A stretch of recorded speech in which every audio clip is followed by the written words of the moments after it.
이분동교회 성도 여러분들 안녕하십니까? 이 자리에 계시고 또 유튜브로 함께하는 모든 분들에게 하나님의 은혜가 가득하기를 바랍니다. 오늘 특창 제목을 딱 보면서 제가 아차했습니다. 주님께 맡기어라. 제 설교문을 미리 보신 줄 알았어요. 결론을 어떻게 하셨는지. 제가 오늘 드릴 메시지가 찬양으로 이미 다 표현이 됐습니다. 그 마음을 여러분이 마음에 간직하시면서 우리가 말씀 함께 나눴으면 좋겠습니다. 오늘은 어찌하여라는 제목으로 말씀을 보겠습니다. 자, 어찌하여라고 하는 시작하는 이 성경 말씀을 먼저 함께 읽어볼까요?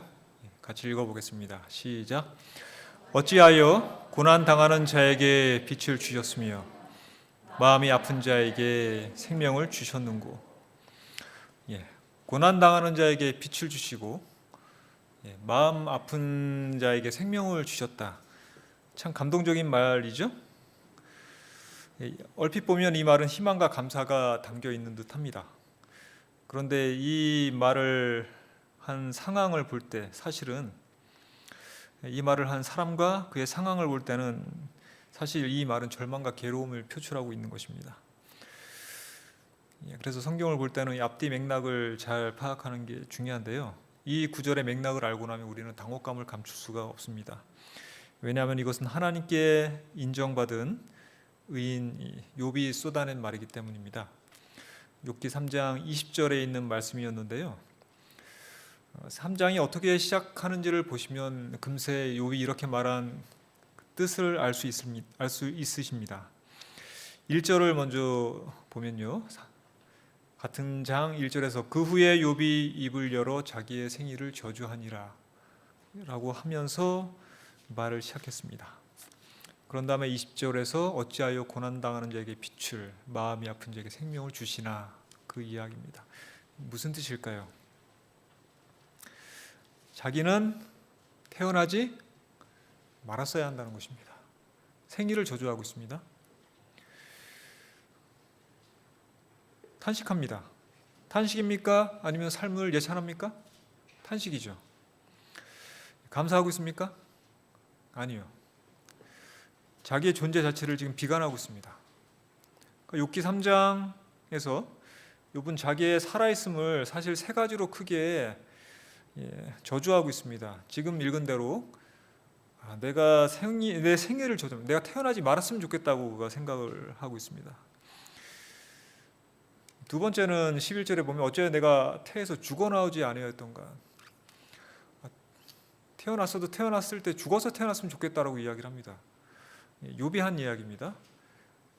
안 그랬다면 어머니가 해산할 때 내가 숨졌으면, 살아서 태어났어도 태어나자마자 내가 죽었으면, 사사나가 되거나 아니면 태어나자마자 죽었으면 참 좋았겠다, 그 이야기를 그가 하고 있고, 그 다음에 마지막으로 저희가 아까 처음 읽었던 어찌하여 고난당하는 자에게, 마음이 아픈 자에게 빛과 생명을 주셨는가. 지금까지 내가 살아있는데 지금 살아있는 것도 싫다는 것입니다. 지금까지 살았어도 지금이라도 죽었으면 좋겠다고 이야기를 하고 있습니다. 그것이 바로 오늘 읽은 본문의 이 맥락의 뜻입니다. 어찌하여 고난당하는 자에게 빛을 주셨으며 마음이 아픈 자에게 생명을 주셨는고. 무슨 말입니까? 힘들고 아프고 속상한데 왜 계속 나 살아있게 합니까? 그 얘기예요. 사사나가 못 되었다면 지금이라도 저 죽어야 할 텐데요, 이 말입니다. 그 뒤에 있는 말은 좀 더 심합니다. 이런 사람은, 나 같은 사람은 죽기를 바라는데도 죽음이 오지 않습니다. 땅을 파고 숨긴 보배를 찾음보다 죽음을 구하는 것을 더 찾았는데, 그러다가 무덤을 찾아 얻으면 정말 좋겠습니다. 여러분, 우리가 이 대박이란 말 많이 쓰죠, 요즘에. 뭐 정말 대단한 일 있으면 뭐라 그래? 대박 그러죠. 대박이 뭐예요? 유행을 바라는 거죠. 일하지 않고 그냥 횡재하는 걸 바라는데, 사람들이 그걸 좋아하니까 다 대박이라 그래요. 대단한 일 있으면 대박이다 막 그렇게 얘기를 하는데, 욥은 그 대박도 싫은 거예요. 지금 대박 나는 것보다 뭐가 좋아요? 난 죽었으면 좋겠어. 지금 처절한 이 절망감에 빠져 있지 않습니까? 이런 욥의 말을 보면서 당혹스러운 것입니다. 욥이 지금 무엇을 예찬하고 있습니까? 죽음을 예찬하고 있습니다.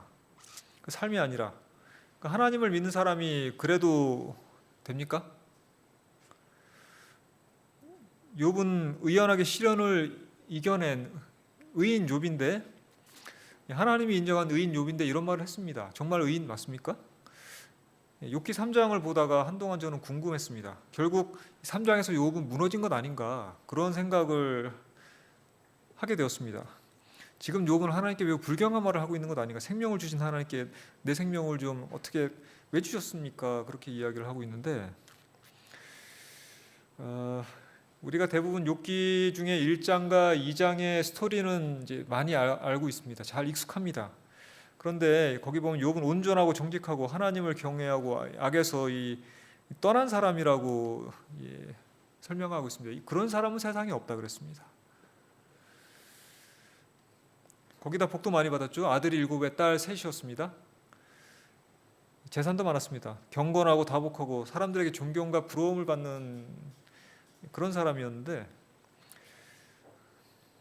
하나님이 사탄에게 욥을 자랑스럽게 이야기했죠. 이렇게 지금 이야기한 것입니다. 그와 같이 온전하고 정직하여 하나님을 경외 악에서 떠난 자는 세상에 없다라고 이야기를 했습니다. 자, 그때 사탄이 반론을 제기합니다. 뭐라고 합니까? 하나님이 복을 주셨으니까 그런데 그 복을 좀 거두어 주십시오. 까닭이 없이 괜히 하나님을 경외하겠습니까? 소유물을 치시고 가진 것을 다 빼앗아 보십시오. 마음대로.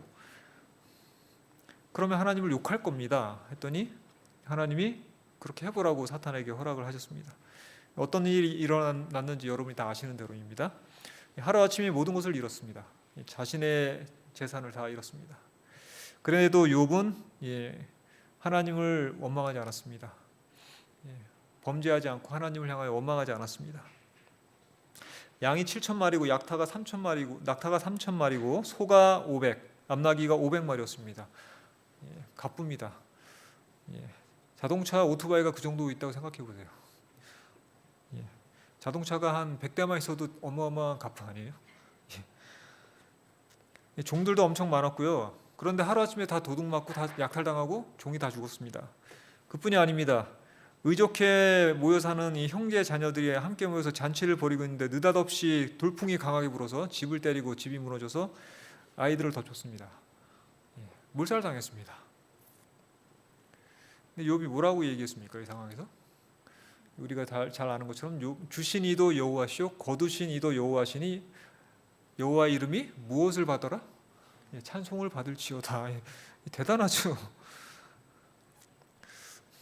대단합니다. 할 수 있습니까? 유명한 고백을 했습니다.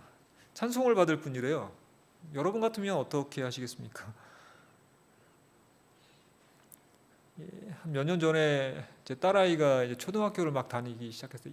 1학년이었습니다.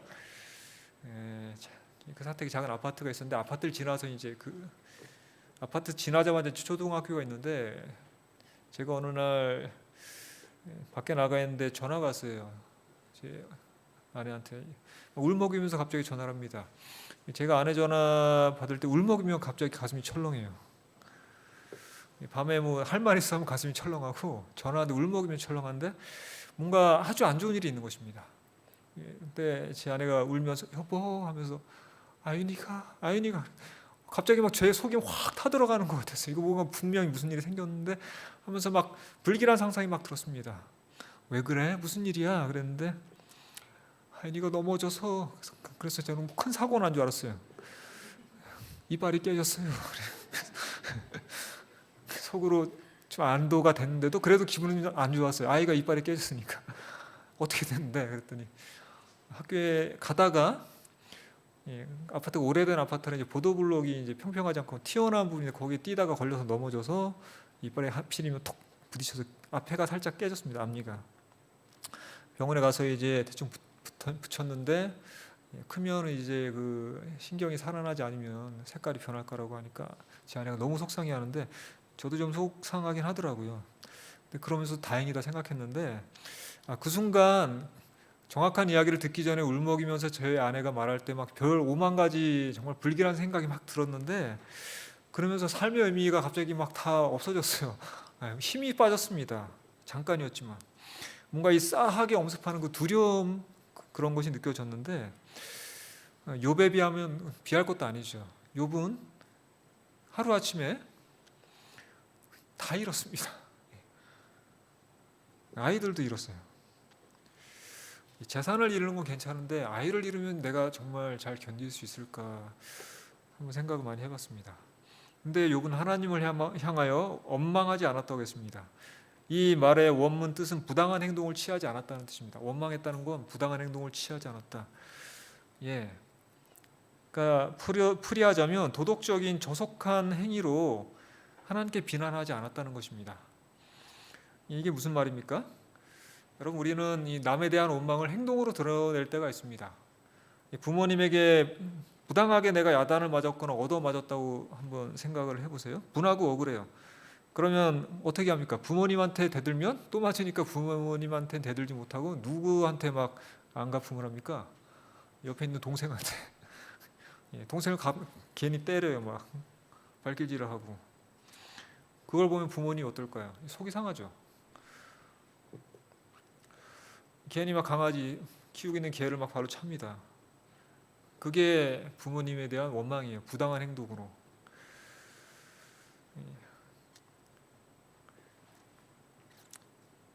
안갚음을 그렇게 하죠. 동생을 두들겨 패서 부모님이 나에게 했던 그 안갚음을 합니다. 일부러 망가지는 것입니다. 도덕적으로 타락한 모습을 보여줘서 복수를 하는 것입니다. 부부끼리 싸우다가 분이 안 풀리면 배우자를 칠 수는 없으니까 무엇을 집어던집니까? 접시를 집어던지죠. 막. 그게 그런 것입니다. 원망하는 것입니다. 그렇게 표현하는 것입니다. 괜히 아이들을 잡죠. 남편하고 싸우다가. 그게 저주입니다. 근데 욥은 그렇게 하지 않았다고 했습니다. 그런 식으로 하나님을 비난하고 욕하지 않았습니다. 그러니까 말로만 한 게 아니라 행동을 그는 지켰습니다. 하나님이 사탄에게 말했습니다. 내가 말했지 욥은 이런 사람이다. 사탄이 다시 삐죽거리죠.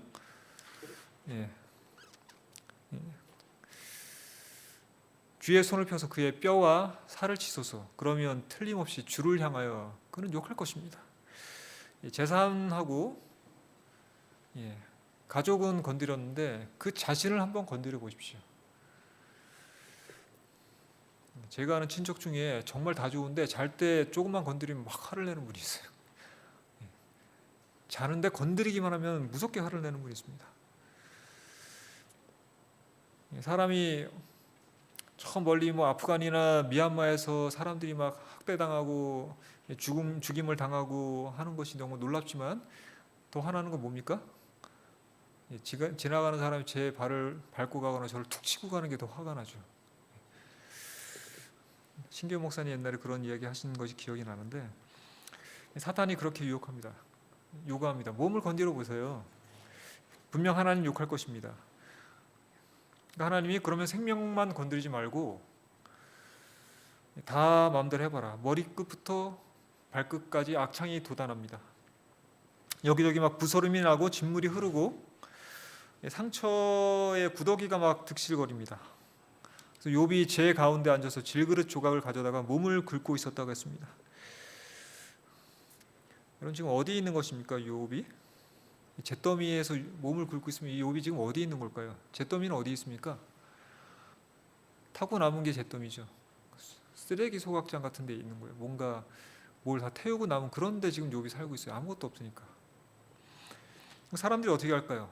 처음에는 욥을 보고 놀라겠죠. 어떻게 저 사람에게 이런 일이 있을까 놀라고 또 안 됐다고 생각하고 재산과 가족을 잃어서 그의 몸이 망가지고 완전히 완신창이가 되면 어떻게 할까요? 처음에는 불쌍했다가 나중에 어떻게 할까요? 아우슈비츠에서 유대인들이 모여 있을 때 나치 독일군들이 그들을 마음대로 학살을 해야 하는데 처음엔 그것을 잘 못했다고 합니다. 왜냐하면 유대인들도 사람이니까요. 사람이 사람을 어떻게 학살합니까? 그래서 그들이 개발해낸 아이디어가 뭡니까? 그 수만 명이 살고 있는 유대인 수용소에 뭘 딱 하나밖에 안 만들었어요? 화장실을 딱 하나밖에 안 만들었어요. 화장실이 하나니까 수많은 사람이 용변을 어떻게 해결을 합니까? 줄 서 있다가 참을 수 없으니까 옆에다 용변을 보고 나중에 그것도 안 되니까 그냥 숙소고 뭐고 어디가 다 그냥 걸음밭이 되는 것입니다. 그걸 보고 독일 군인들이 처음에는 사람이 부담스러웠는데 사람이 점점 뭐처럼 돼가요? 개돼지처럼 바뀌어요. 똥덩이 속에서 굴러다니면서 사니까. 그 다음부터는 부담 없이 사람들을 죽일 수 있었다고요. 사람이 아니라 동물로 여기니까. 그러니까 사람들이 욥을 이제 점점 어떻게 보는 것입니까? 정말 개만도 못한 인간으로 보는 것입니다. 과거를 잊어버립니다. 혀를 찾다가 나중에는 손가락질을 합니다. 그러니까 아이들도 막 돌멩이를 던져요. 몰락한 사람에게 날아오는 눈총이 결국 그런 것입니다. 하나님께 저주받은 사람, 틀림없이 무언가 잘못한 게 있어서 저럴 거야 라고 나중에 그렇게 생각을 해버립니다. 그의 인생이 잿더미가 된 것입니다. 경제적으로, 가정적으로, 사회적으로 파탄이 났고, 근데 정말 욥이 그럴 만한 일을 저질렀습니까? 그런 일을 당할 만한 일을 저질렀습니까? 팩트는 그렇지가 않습니다. 누구는 그것을 알고 있습니까? 누구는 알죠? 욥의 아내는 알고 있어요. 가장 가까이서 항상 같이 살았던 사람이니까요. 그러니까 남편이 나까지 정말 교묘하게 속일 만큼 뭔가 큰 죄를 저지르지 않은 한 그렇게 철저히 이선적인 사람이 아닌 이상 욥은 이런 일을 당해서는 안 되는 사람인 걸 그 아내는 누구보다 잘 알고 있습니다. 너무한 것입니다. 있을 수 없는 일이 지금 벌어지고 있습니다. 한없이 선한 사람에게 이런 일이 벌어지니까 욥의 아내는 어떤 생각이 들까요? 하나님 도대체 이러셔도 되는 걸까 하는 생각이 들어서 아내에게 뭐라고 말했습니까? 당신이 그래도 자기 온전함을 굳게 지키느냐, 하나님을 욕하고 죽으라.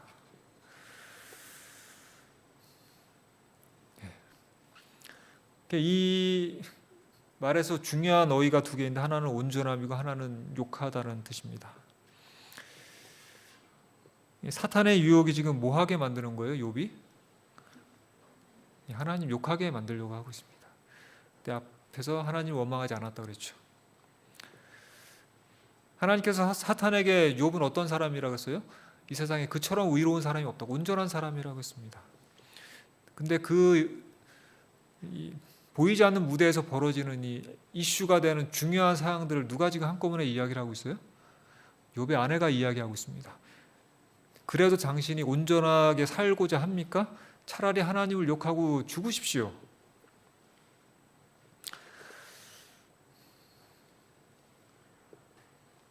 사탄은 재산을 빼앗으면, 건강을 빼앗으면 필시 욥은 하나님을 욕할 것입니다라고 하나님에게 도전을 했거든요. 지금 사탄의 노림수를 그대로 이 욥의 아내가 표현하고 있습니다. 그래서 이 욥의 아내를 유명한 사람들이 아주 나쁘게 이야기를 했습니다. 우리도 그렇게 생각을 하고 있고요. 아우구스티누스 같은 사람은 욥의 아내는 악마의 보조자라고 얘기를 했고요. 장 칼뱅 같은 장로교회 창시자 종교개혁자는 사탄의 도구라고 했습니다. 그리고 우리나라에 계신 게 어떤 목사님은 3대 악처 중에 하나가 욥의 악처라고 이야기를 했습니다. 소크라테스의 아내하고 또 한 사람하고 이렇게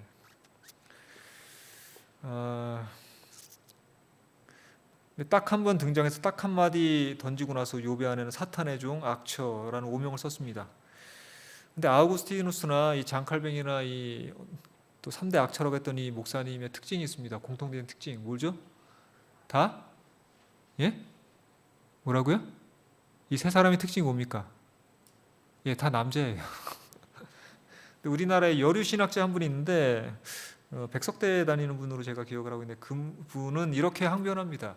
단 두 마디 때문에 욥의 아내가 악처가 됐는데 그건 너무하다고 이야기를 하면서 욥의 아내 입장에서 충분히 그렇게 말할 수 있다고 얘기를 항변을 한 것입니다. 왜냐하면 그의 아내가 무신론자가 아니죠. 욥의 아내가 하나님을 몰라서 그렇게 욕한 게 아니라 하나님을 잘 알기 때문에, 욥을 잘 알기 때문에 그렇게 이야기를 했습니다. 욥의 아내는 어떤 사람일까요? 함께 하나님을 잘 섬긴 사람이었습니다. 자녀들을 믿음 안에서 잘 키우고, 욥이 엄청난 부자였는데 혼자 잘해서 부자가 됐을까요? 살림 누가 다 합니까? 부인이 다 하죠. 열심히 잠언 31장에 나오는 현숙한 여인처럼 열심히 정말 이 가정을, 살림을 꾸리고 또 하인들을 잘 돌보고, 여자가 할 일 얼마나 많습니까?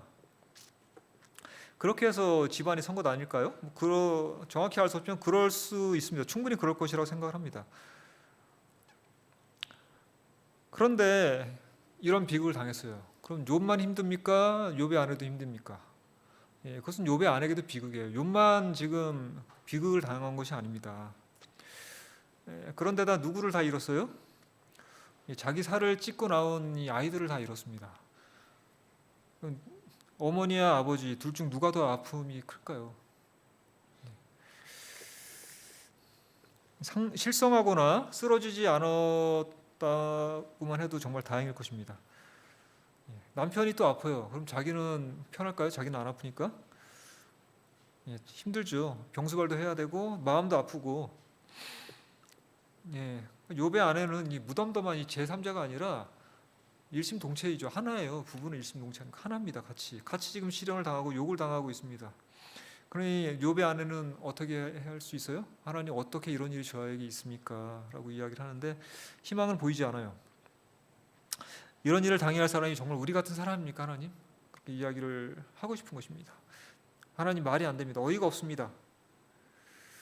하나님 어떤 하나님일까요? 그 여인에게 정말 너무한 하나님이죠.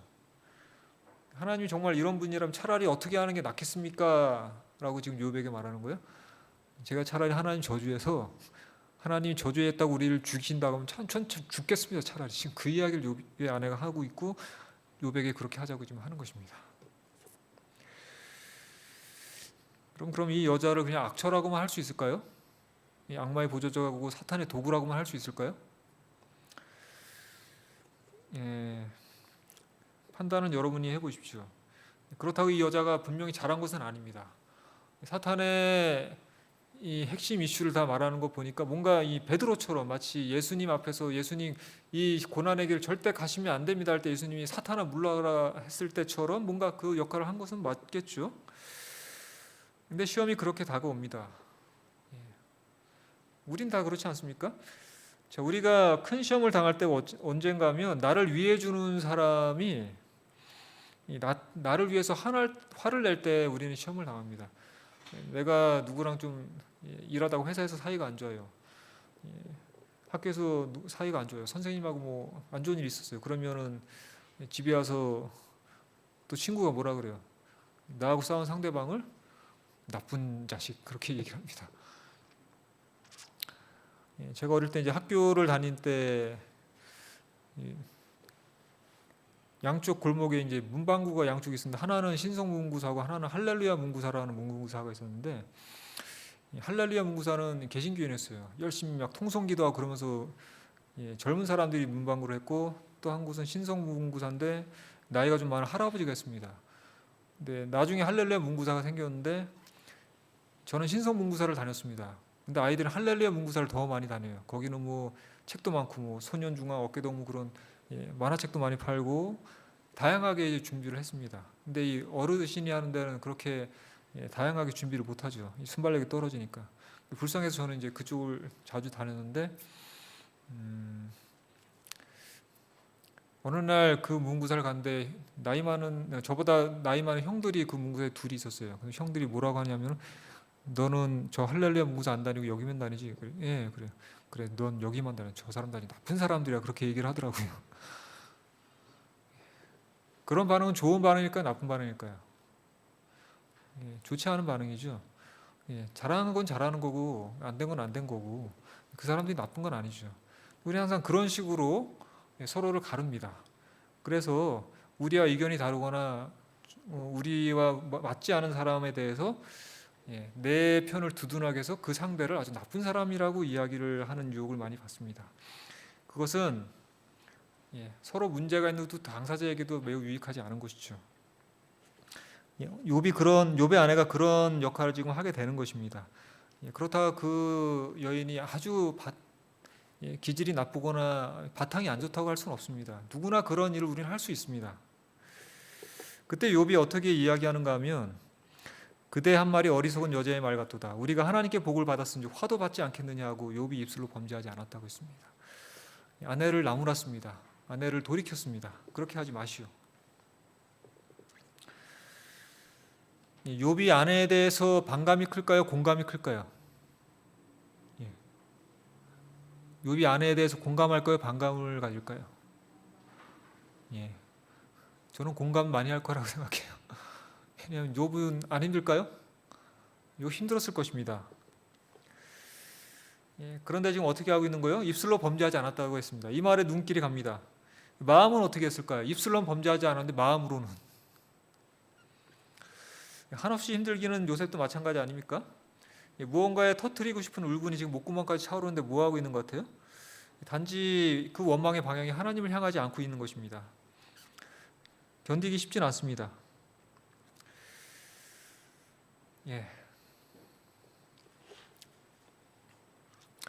여기 욕하다, 이 여자가 욥에게 욕하고 죽으시오 할 때 욕하다가 히브리어로 바라크라는 말인데요. 바라크라고 하는 말은 재밌습니다. 이게 축복하다라는 말도 있는데 저주하다라는 말도 있어요. 욥의 아내가 욥에게 하나님을 바라크하고 죽으세요. 그러니까 하나님을 축복하고 죽으세요. 그 말이 이상하죠. 문맥을 봐서 우리가 이해를 해야 되는데 둘 중에 하나니까 여기서는 저주란 말입니다. 근데 왜 바라크가 축복인 동시에 저주인가? 사람들이 생각하기를 하나님께는 감히 성경에서 직접 욕이라는 말, 하나님을 욕하다는 말 자체도 쓰기가 성경에 쓰기가 너무나 어렵기 때문에 바라크라는 이 우회적인 표현을 썼다라고 생각하는 분이 있습니다. 근데 우리는 그런 말을 많이 하죠. 역설적인 표현을. 잘 먹고 잘 살아라 그러면 축복이에요, 저주예요? 예? 뭐예요? 망해라는 뜻이죠. 넌 망했으면 좋겠다 그 얘기를 어떻게 해요?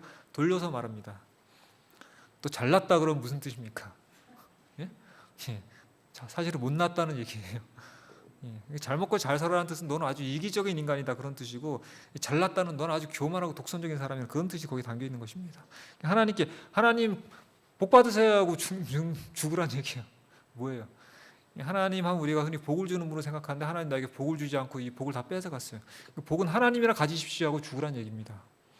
그게 바라크의 욕입니다. 욥은 그런 말도 안 했어요. 그런 절제된 표현으로도 하나님을 원망하지 않았습니다. 그런데 언제 지금 욥이 터지는가 하면 이 친구들이 찾아올 때 오늘 우리가 읽었던 이 한탄을 막 쏟아내는 것입니다. 욥의 친구들이 찾아왔어요. 일주일 동안 아무 말도 안 하고 엉엉 울고 같이 있었어요. 그런 다음에 욥이 7일 동안 잠잠했다가 차라리 안 태어났으면, 태어나자마자 죽었으면, 왜 나이가 지금까지 살아있지? 나 왜 지금 안 죽여? 왜 내가 지금까지 죽지 않고 있는 거야? 그렇게 이야기를 하는 것입니다. 자, 그럼 지금 욥이 여기서 무너지고 있는 것입니까? 욥이 여기서 넘어졌습니까? 저는 처음에 거기에 관심이 쏠렸습니다. 정말 그는 의인인가? 아니라면 어떻게 이 말을 평가해야 될까? 그가 지금 삶을 저주하고 있습니다. 어떻게 이해를 해야 할까요? 한 가지 분명한 그도 힘이 들었다는 얘기죠. 그도 외로웠습니다. 욥도 괴로웠고 너무너무 힘들었습니다. 여러분, 우리 부모님이 장례식장에서 누구를 보는 순간, 부모님이 장례식장에서 누가 오면 왈칵 눈물을 쏟고 막 엉엉 울면서 안기는 그런 경우 있지 않습니까? 참았던 것이 결국 쏟아져 나옵니다. 그러면서 막 얘기하죠. 내가 왜 이런 일을 겪을까? 차라리 내가 태어나지 말걸. 죽고 싶다 막 그런 얘기하죠. 하나님 왜 날 살려주실까? 친구에게 지금 막 그런 얘기를 막 하는 것입니다. 원망일까요? 불경일까요? 여러분, 하나님에게 이렇게 항변하신 적 없습니까?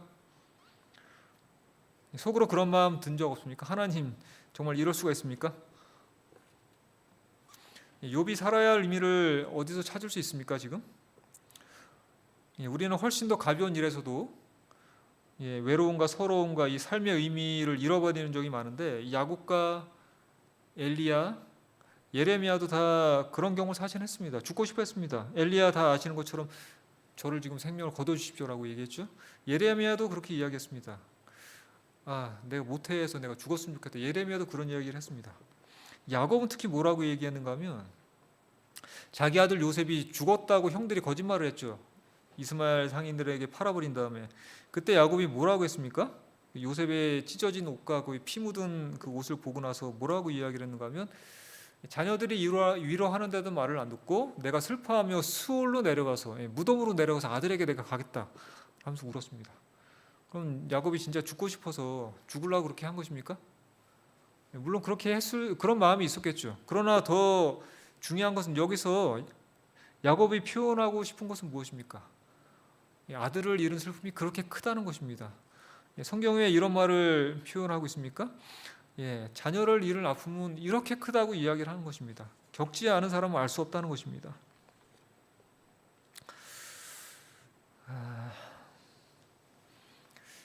그럼 물음표가 가득한 세상에서 하나님이 우리가 울분과 이 울음을 터뜨리는 것까지 뭐라고 하실까요?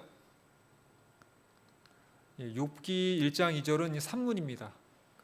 있던 일들을 그냥 글처럼 서술하는 것인데 욥기 3장은 그 장르를 보면 이 운문이라고 합니다. 시입니다. 지금 욥기 3장은 시를 욥이 시를 쓰고 있는 것입니다. 시에서는 이 글쓴이의 감정을 상당히 드라마틱하게 표현을 하죠.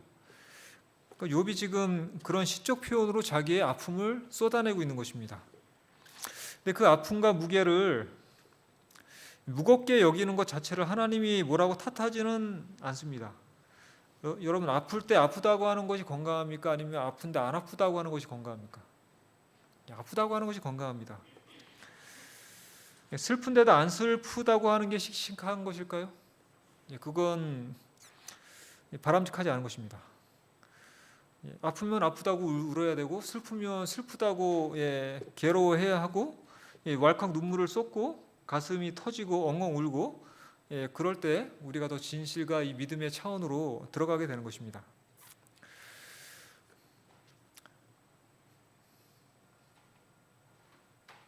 욥기 3장 20절에서 우리는 한 가지 희망을 발견합니다. 요셉이 죽지 못한 것을 한탄하고 있고 죽었으면 좋겠다고 하는데, 그런데 사실 그가 죽었습니까? 안 죽었습니까? 그러면서 욥이 죽었어요? 안 죽었어요? 안 죽었습니다. 그게 한 가지의 희망의 실마리입니다. 여러분, 욥은 죽고 싶다, 죽겠다고 막 말했는데 결국 안 죽었습니다. 삶을 유지하고 있습니다. 거짓말입니까? 죽고 싶다고 하고 안 죽으면 거짓말입니까? 아닙니다. 욥이 죽고 싶은 게 맞습니까? 맞습니다. 그럼 욥이 죽기 싫은 것 맞습니까? 그것도 맞습니다. 그게 이상한 것입니까? 이상한 게 아닙니다. 둘 다 맞습니다. 사람들의 생각은 다 그렇습니다. 역설적인 것이 공존합니다. 죽고 싶으면서 욥은 끝까지 삽니다. 버티고 있습니다. 왜 그럴까요? 13장에서 그 답을 우리가 찾을 수 있는데, 욥이 뭐라고 말하는가 하면, 내가 어찌하여 내 살을 이로 물고 내 생명을 내 손에서 두겠느냐. 그가 나를 죽이시리니 내가 희망이 없노라. 그러나 내가 그의 앞에서 내 행위를 아뢰리라 라고 했는데, 이 말은 좀 더 쉽게 이해하도록 공동번역을 제가 찾아봤습니다. 나 이를 악물고 목숨을 내걸고 맞서리라. 어차피 그의 손에 죽을 몸, 아무 바랄 것도 없지만 나의 걸어온 발자취를 그의 앞에 낱낱이 밝히리라. 욥이 지금 뭘 하겠다는 것입니까? 억울해서 지금 이대로는 죽을 수가 없어요. 죽고 싶은데 죽을 수 없습니다. 누구한테 한번 이야기를 해봐야 돼요? 하나님하고 다 털어놓고 한번 얘기를 하고 싶은 것입니다. 하나님을 욕하지 않았습니다. 욥은 사탄은 하나님 욕하게 하려고 욥을 계속 시험합니다. 그러나 욥은 하나님 욕하지 않습니다. 그러나 무엇을 지금 하겠다는 것입니까? 하나님께 묻겠다는 것입니다. 하나님을 욕하는 것하고 하나님에게 묻는 것하고는 하늘과 땅처럼 다릅니다. 하나님을 욕하는 건 하나님 어떻게 하겠다는 거예요? 버리겠다는 것입니다. 갈라서겠다는 것입니다. 그럼 하나님에게 묻겠다는 건 무엇입니까? 하나님을 묻겠다는 건 하나님을 버리는 게 아니라 하나님 어떻게 하겠다는 거예요? 하나님을 찾겠다는 것입니다. 끝까지. 하나님은 그런 마음을 환영하십니다. 여호와께서 말씀하시되, 이사야 1장 8절에서 죄 지은 이스라엘에게 말씀하시다. 오라 우리가 서로 변론하자. 너희 죄가 주홍 같을지라도 눈과 같이 휘어질 것이요 지렁같이 붉을지라도 양털같이 희게 되리라. 자, 우리는 억울해서 못 견딜 때, 그때뿐 아니라 심지어 네가 잘못을 해서 숨고 싶을 때도 나에게 와라. 나랑 이야기하자. 하나님이 그렇게 지금 요청하고 계십니다. 자, 사람은 일이 잘 안 될 때는 하나님을 원망하고 싶습니다. 근데 내가 이 일을 잘못했을 때는 하나님을 피하고 싶습니다. 사람의 두 가지 생리죠. 억울한 일을 당하면 하나님에게 욕을 하고 싶고, 내가 죄를 지으면 하나님이 꺼려줍니다. 근데 이 원망이나 이 두려움 두 가지 감정은 다 어떻게 합니까? 거리를 만들어 버립니다. 하나님을 원망하거나 하나님을 두려워하는 것은 다 사이가 벌어지게 만드는 것입니다. 누가 이것을 원할까요? 누가 원합니까? 마귀가 그것을 원하는 것입니다. 그게 바로 사탄이 하는 일입니다. 하나님을 욕하든지 아니면 하나님을 꺼리든지 그것은 둘 다 멀어지는 것이기 때문에 사탄이 그렇게 만드는 것입니다. 그래서 우리가 이것을 생활에서 잘 헤아려야 합니다. 그런 일이 생길 때, 그런 마음이 들 때 그 주동자가 누구입니까? 마귀입니다. 그걸 잘 알아야 합니다. 하나님하고 상관이 없어요. 근데 마귀는 항상 누구에 대해서 모든 이 감정의 화살을 향하게 합니까? 하나님에게 향하게 합니다. 그래서 마귀는 이간쟁입니다. 근데 우리는 하나님과 싸우면 안 됩니다. 사람들과도 싸우면 안 됩니다. 누가 싸워야 됩니까? 마귀와 싸워야 됩니다. 근데 우리는 하나님과 싸우고 사람과 싸우기를 잘합니다. 살다가 힘들면 하나님이 원망스럽습니다. 일하다가 서로 일하다 갈등이 생기면 그 사람이 미워집니다. 그때 우리는 생각해야 합니다. 그 이면에 누가 활동을 하고 있는지, 바로 그 전제로 우리는 대적해야 합니다. 그 대적하는 방법은 무엇일까요? 끝까지 하나님을 찾는 것입니다. 왜냐하면 그 마귀가 원하는 게 뭐니까요? 하나님과 멀어지게 하는 것이기 때문에. 하나님이 원망스럽든지 아니면 하나님 무섭든지 해서 멀어지게 하는 것이기 때문에 그런 일이 우리에게 생기면 그 마귀와 대적하는 방법은 뭐 우리가 어떤 힘이 있습니까? 끝까지 하나님을 찾는 것입니다. 억울하면 하나님께 따져서 하나님하고 묻고 싶고 하나님하고 끝까지 내가 뭔가 이야기를 해야겠다. 내가 잘못해서 하나님이 두렵고 피하고 싶으면 그래도 용기 있게 하나님께 나아가야겠다. 그것이 마귀를 대적하는 것입니다. 욕하지 않고 묻는 것이고 숨지 않고 자백하는 것입니다. 하나님께 물으시고 하나님께 따지시고 하나님께 털어놓으시기를 바랍니다. 욥에게 사실 친구들은 도움이 안 됐죠. 분명 욥은 숨은 죄가 있을 거라면서 계속 욥을 몰아붙입니다. 친구들은. 그러나 그 와중에도 욥은 포기하지 않고 나는 하나님과 변론하겠다, 따지겠다라고 계속 이야기를 한 것입니다. 뭐라고 말합니까? 내 대속자는 분명히 살아계시고 그가 마침내 땅에 서실 것이다. 모든 것이 다 드러날 때, 공의롭게 모든 것이 드러날 때, 모든 것이 다 밝혀질 때 나는 떳떳할 것이다. 욥이 그렇게 이야기하는 것입니다. 그 욥을 하나님께서는 친구들보다도 더 의로운 사람이라고 평가를 해주셨습니다. 우리의 인생에는 이 의문이 가득합니다. 이 Y가 가득합니다. 해 아래서의 인생이 그렇습니다. 죄로 어긋난 세상에서는 풀리지 않는 문제가 가득합니다. 그런 문제투성이고 꼬여 있습니다. 왜 그런 일이 생기는지 모르고 또 앞으로 어떻게 될지도 모르는 그러한 세상에 우리가 살고 있는데 욥이 지금 그런 상황에서 why, 왜라고 하나님께 외치고 있습니다. 욥기서에서는 우리가 당연하다고 생각했던 것들이 어긋나고 있는 현실, 그 냉혹한 현실을 그냥 남김없이 보여주고 있습니다. 이런 게 삶일까라고 싶은 그 삶이 그런 게 세상이라고 욥기는 그냥 이야기해주고 있습니다. 그러면서도 단순하고 명쾌하게 풀리지 않는 일이 권선징악으로 모든 일이 결말나지 않는 것이 세상이라고 말을 하면서 그냥 끝나고 있습니다. 그런데 하나님이 그런 것을 욥에게 허락하셨습니다. 그 이유가 뭘까요? 하나님이 자신감이 있기 때문입니다. 그리고 하나님이 자신감이 옳았습니다. 보고 있으면 아이들이 어릴 때 아장아장 기다가 넘어지면 가슴이 미어지고 짠하죠. 일으켜주고 싶지만 또 어떻게도 해야 됩니까? 자기 혼자 일어나게 놔둬야 합니다. 스스로 일어나고 그래야 뭘 할 수 있어요? 걸을 수 있습니다. 그걸 충분히 해낼 수 있다는 걸 우리가 알기 때문에 당장 넘어질 때는 좀 안쓰럽고 아파도 놔두기도 합니다. 아프면 상처가 남고 다시는 그런 일은 겪고 싶지 않지만 그런 일조차 유익을 위해서라고 하나님이 보실 때는 그의 먼 안목으로 보실 때는 그렇기 때문에 하나님이 자신 있게 욥에게 그런 일을 허락하셨고 하나님의 자신감은 옳았던 것입니다. 욥은 신실함을 입증했고 그는 더 성숙해졌습니다. 그리고 배로 보상을 받았습니다. 하나님이 어디서 그런 자신감을 갖고 계십니까? 그의 아들 예수 그리스도가 욥이 당한 모든 시련보다 이 세상의 모든 사람이 당한 그 어려움보다 더한 시련을 견디고 자기 목숨을 내주셨기 때문에 하나님이 그런 자신감으로 우리들에게 이 의문으로 가득한 세상에서도 버틸 수 있다고 제시하시는 것입니다. 이 이야기 결말에서 사탄이 등장하지 않네요. 꽁무니를 뺀 것입니다. 더 이상 마귀는 할 말이 없었습니다. 욥은 하나님을 욕하지 않았고, 괴로웠지만 하나님과 따지고 싶었고, 하지만 하나님 욕하지 않고 하나님과 따졌고, 하나님과 문제를 해결하려고 했습니다. 그럴 때 그에게 모든 어려움이 변해서 2배의 보상으로 돌아왔고, 그는 더 성숙한 사람이 되었습니다. 여러분, 마귀가 우리에게 교묘하게 시험을 할 때 마귀를 대적하시길 바랍니다. 하나님을 대적하지 말고 사람들과 싸우지 말고 마귀와 싸우시기 바랍니다. 하나님을 찾으십시오. 하나님을 피하지 말고 하나님께로 피하시기 바랍니다. 결국 그렇게 해서 우리 모두가 욥이 얻었던 그러한 상급을 이 생에서 또 다가올 생애 속에서 모두가 누릴 수 있기를 바라면서 말씀을 마치겠습니다.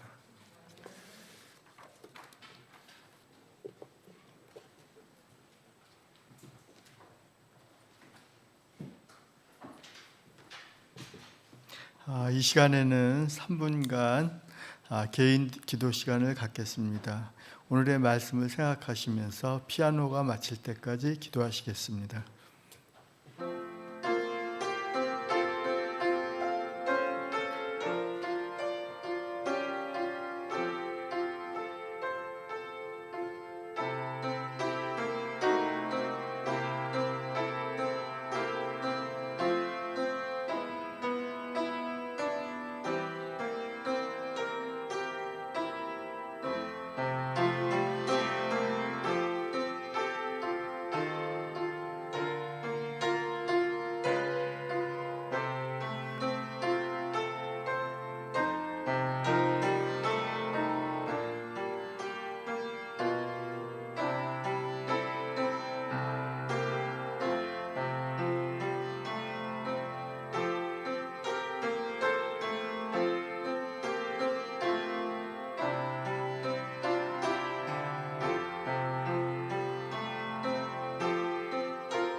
마치는 찬미는 384장입니다. 384장 부른 후에 말씀하여 주신 목사님께서 기도하여 주시겠습니다.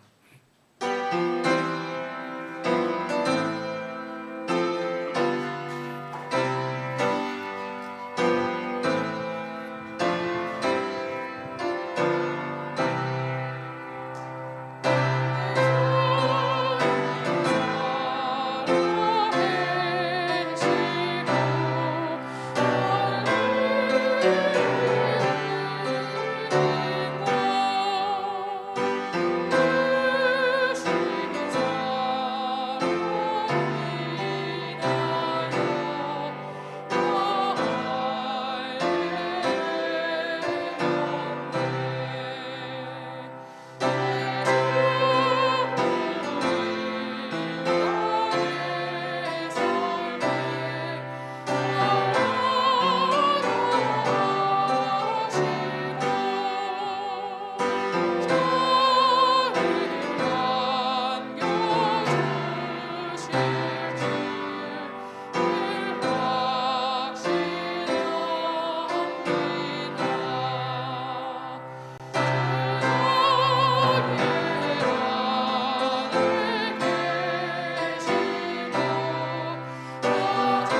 하늘에 계신 아버지 하나님, 저희들에게 아들 예수 그리스도를 보내주셔서 감사합니다.